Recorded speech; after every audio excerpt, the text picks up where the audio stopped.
ನಮಸ್ಕಾರ. ಎಲ್ಲರೂ ಚೆನ್ನಾಗಿದ್ದೀರಿ ಅಲ್ವಾ? ನಾನು ಚೆನ್ನಾಗಿದ್ದೀನಿ. ನಾನು ನಿಮ್ಮೆಲ್ಲರ ಶೀಲಾ ವೀರಭದ್ರಪ್ಪ. ನನ್ನ ಚಾನಲ್ಗೆ ಎಲ್ರಿಗೂ ಸ್ವಾಗತ. ಇವತ್ತೊಂದು ಹೊಸ ರೆಸಿಪಿ ಒಟ್ಟಿಗೆ ನಿಮ್ಮೊಂದಿಗೆ ಬಂದಿದ್ದೀನಿ. ಮೊಳಕೆ ಕಾಳಿನ ದೋಸೆ ಇದು. ತಮ್ನೇಲಲ್ಲಿ ನೋಡಿರ್ತೀರ. ಮೊಳಕೆ ಕಾಳುಗಳ ಬಗ್ಗೆ ನನಗೆ ತಿಳಿದಿರೋ ಒಂದೆರಡು ವಿಷಯಗಳನ್ನ ನಾನು ನಿಮ್ಮಲ್ಲಿ ಹಂಚ್ಕೊಳ್ತೀನಿ. ಮೊಳಕೆ ಬರಿಸಿದ ಕಾಳುಗಳು ಅತ್ಯಂತ ಪೌಷ್ಟಿಕಾಂಶಗಳುಳ್ಳ ಜೀವಂತ ಆಹಾರ ಅದು. ಇವು ಪ್ರತಿದಿನ ಸೇವಿಸೋದ್ರಿಂದ ದೇಹಕ್ಕೆ ಅಗತ್ಯವಾದ ಪ್ರೋಟೀನು, ವಿಟಮಿನ್ನು, ಖನಿಜ, ನಾರಿನಾಂಶ, ಫೈಬರು ಇವೆಲ್ಲ ಸುಲಭವಾಗಿ ಲಭ್ಯವಾಗ್ತವೆ ಮೊಳಕೆ ಕಾಳುಗಳು ತಿನ್ನೋದ್ರಿಂದ.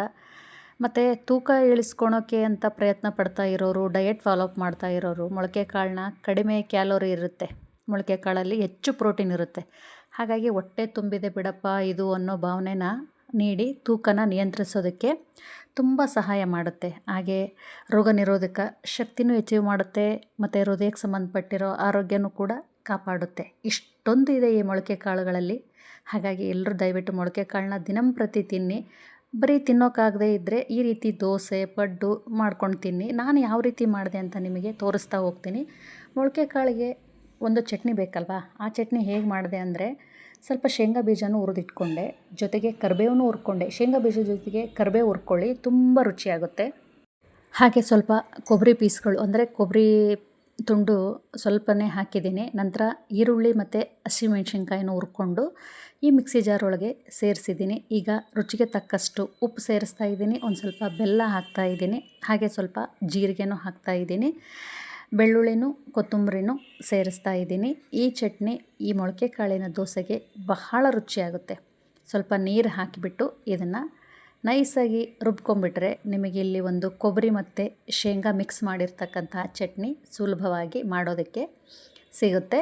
ಈಗ ಇದಕ್ಕೊಂದು ಪುಟ್ಟದೊಂದು ಒಗ್ಗರಣೆ ಕೊಟ್ಕೊಂಡ್ಬಿಟ್ರೆ ಇದರ ರುಚಿ ದುಪ್ಪಟ್ಟಾಗುತ್ತೆ. ಇದಕ್ಕೆ ಸಾಸಿವೆ, ಜೀರಿಗೆ, ಸ್ವಲ್ಪ ಇಂಗು, ಒಣಮೆಣಸಿನ್ಕಾಯಿ, ಕರಿಬೇವನ್ನ ಸೇರಿಸ್ಬಿಟ್ಟು ಒಂದು ಒಗ್ಗರಣೆನ ಮಾಡ್ಕೊಳ್ಳಿ. ಈ ಶೇಂಗಾ ಚಟ್ನಿ ನಮ್ಮ ಕಡೆ ತುಂಬ ಮಾಡ್ತೀವಿ. ಬರೀ ಶೇಂಗಾ ಚಟ್ನಿ ಮಾಡೋದು ಅಂದರೆ ಕೊಬ್ಬರಿ ಏನೂ ಸೇರಿಸಲ್ಲ. ಈಗ ನಾನು ಕೊಬ್ಬರಿ ಸೇರಿಸಿ ಶೇಂಗಾ ಚಟ್ನಿ ಮಾಡಿದ್ದೀನಿ. ಕೆಲವೊಂದು ಬಾರಿ ಈ ರೀತಿ ಮಾಡಿರ್ತೀನಿ ಇಡ್ಲಿ ಮಾಡಿದಾಗ, ಮತ್ತು ಚಪಾತಿಗೆ ಶೇಂಗಾ ಚಟ್ನಿ ಜೊತೆ ಕೊಬ್ಬರಿ ಮಿಕ್ಸ್ ಮಾಡಿ ನಾನು ಈ ರೀತಿ ಚಟ್ನಿನ ಮಾಡ್ತಾಯಿರ್ತೀನಿ. ಈ ದೋಸೆಗೆ ಈ ಚಟ್ನಿ ಬಹಳ ಒಳ್ಳೆ ಕಾಂಬಿನೇಷನ್ನು. ಈಗ ನೋಡೋಣವಾ ಮೊಳಕೆ ಕಾಳಿನ ದೋಸೆನ ಯಾವ ರೀತಿ ಮಾಡೋದು ಅಂತ. ಇಲ್ಲಿ ನಾನು ಹೆಸರು ಕಾಳು, ಅಲಸಂದೆ ಕಾಳು, ತೊಗರಿ ಕಾಳು, ಮಡಿಕೆ ಕಾಳು, ಹುಳ್ಳಿಕಾಳು ಈ ಎಲ್ಲ ಕಾಳುಗಳನ್ನ ಒಂದು ವಾರಕ್ಕಾಗುವಷ್ಟು ನೆನೆಸಿ ಮೊಳಕೆ ಕಟ್ಟಿ ಫ್ರಿಜ್ನಲ್ಲಿ ಇಟ್ಕೊಂಡ್ಬಿಟ್ಟಿರ್ತೀನಿ.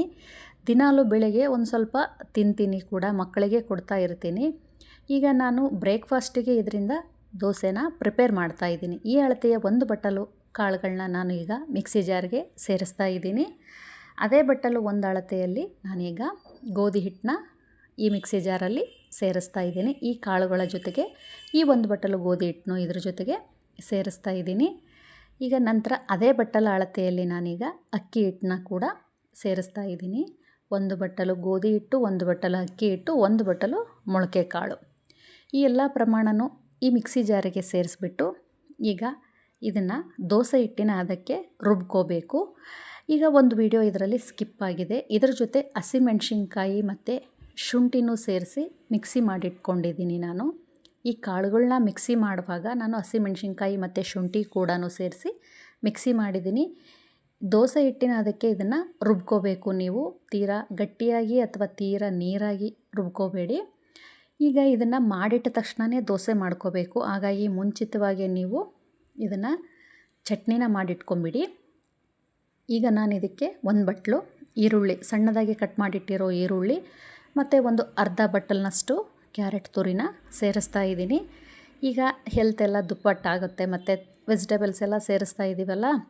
ಈಗ ಸ್ವಲ್ಪ ಕೊತ್ತಂಬರಿ ಸೊಪ್ಪು, ಒಂಚೂರು ಜೀರಿಗೆನ ಸೇರಿಸಿ ಈಗ ಒಂದು ಸೌಟಿಂದ ಇದನ್ನು ಚೆನ್ನಾಗಿ ಎಲ್ಲ ಹೊಂದ್ಕೊಳ್ಳೋವರೆಗೂ ಸೇರಿಸ್ಕೊಳ್ತಾ ಇದ್ದೀನಿ. ಈ ರೀತಿ ತರಕಾರಿ ಸೇರಿಸಿ ಮಾಡೋದ್ರಿಂದ ಮೊಳಕೆ ಕಾಳಲ್ಲಿ ಅಷ್ಟೊಂದು ಕ್ಯಾಲರಿ ಇರ್ತವೆ, ತರಕಾರಿಗಳಲ್ಲಿ ಪ್ರೋಟೀನ್ಸ್ ಇರ್ತವೆ. ಈಗ ನಮಗೆ ಆರೋಗ್ಯ ದುಪ್ಪಟ್ಟಾಗುತ್ತೆ. ಹಾಗಾಗಿ ಈ ರೀತಿ ಕಾಳುಗಳ ದೋಸೆ ಬಹಳ ಯೂಸ್ಫುಲ್ ಆಗುತ್ತೆ. ಸ್ವಲ್ಪ ನೀರು ಸೇರಿಸಿ ಒಂದು ದೋಸೆ ಹಿಟ್ಟಿನ ಅದಕ್ಕೆ ಇದನ್ನು ರೆಡಿ ಮಾಡಿಟ್ಕೊಂಡಿದ್ದೀನಿ. ಉಪ್ಪು ಹಾಕಿದ್ದೀನಿ. ಸೋಡಾ ಪುಡಿ ಇಲ್ಲಿ ನಾನು ಬಳಸಿಲ್ಲ. ದೋಸೆ ಹಿಟ್ಟನ್ನ ಮಿಕ್ಸಿ ಮಾಡಿದ ತಕ್ಷಣವೇ ಇಮಿಡಿಯೇಟ್ಲಿ ಮಾಡಿಬಿಡಿ, ಭಾಳ ಹೊತ್ತು ಇಡೋಕ್ಕೆ ಹೋಗಬೇಡಿ. ಯಾಕಂದರೆ ಕಾಳುಗಳೆಲ್ಲ ನೆಂದಿರ್ತವೆ. ಹಾಗಾಗಿ ಯಾಕಂದರೆ ತವ ಬಿಟ್ಟು ಒಮ್ಮೊಮ್ಮೆ ಏಳೋದಿಲ್ಲ, ಗಟ್ಟಿಯಾಗಿ ಇಟ್ಕೊಂಡ್ಬಿಡುತ್ತೆ. ಯಾಕಂದರೆ ನೆಂದಿರೋ ಕಾಳುಗಳೆಲ್ಲ ಇದರಲ್ಲಿರ್ತವೆ. ಹಾಗಾಗಿ ಇದಕ್ಕೆ ಸ್ವಲ್ಪ ಪೇಷನ್ಸ್ ಬೇಕು, ಸ್ವಲ್ಪ ನಿಧಾನ ಹಂಚಿಬಿಟ್ಟು ಬರೋದು. ಹಾಗಾಗಿ ನಾವಿದನ್ನು ಮೇಲೆ ಒಂದು ಮುಚ್ಚಳ ಮುಚ್ಚಿಬಿಟ್ಟು 10 ನಿಮಿಷ ನಾವು ಇದನ್ನು ಚೆನ್ನಾಗಿ ಬೇಯಿಸ್ಕೋಬೇಕು ಉಗಿಯಲ್ಲಿ. ಆವಾಗ ನೋಡಿ ಇದರ ರುಚಿ, ಈ ದೋಸೆ ಹೇಗೆ ಬಂತು ಅಂತ ನೀವೇ ಕಮೆಂಟ್ ಬಾಕ್ಸಲ್ಲಿ ತಿಳಿಸ್ತೀರಾ. ತುಪ್ಪ, ಬೆಣ್ಣೆ, ಎಣ್ಣೆ ಅಥವಾ ಏನು ಬೇಕೋ ಅದನ್ನು ಸೇರಿಸ್ಕೊಂಡು ನೀವು ದೋಸೆನ ಬೇಯಿಸ್ಕೋಬೋದು. ನಾನಿಲ್ಲಿ ಎಣ್ಣೆ ಮಾತ್ರ ಹಾಕಿ ಬೇಯಿಸ್ತಾ ಇದ್ದೀನಿ.